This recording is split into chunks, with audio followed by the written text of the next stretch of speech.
Friends आज हूँ पवित्र फगु दशमी। फगु दशमी रे मो तरफ समस्त हार्दिक शुभेच्छा एवं शुभकामना।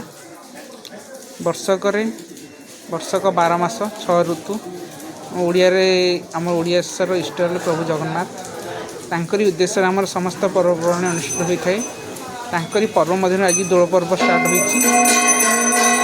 दोल पर्व महाप्रभु दोल गोविंद रूपे पूजा पाई आपण मैंने देखु कथार अच्छी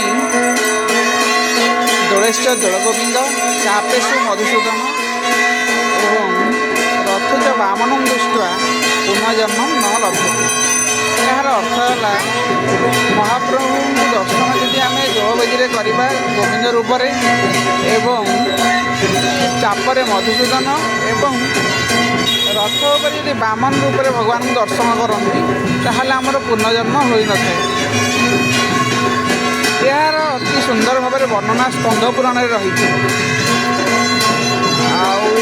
आम ओडिशा लोक कथा एवं लोक चलनी भाव में प्रचलित रहुची। जय जगन्नाथ।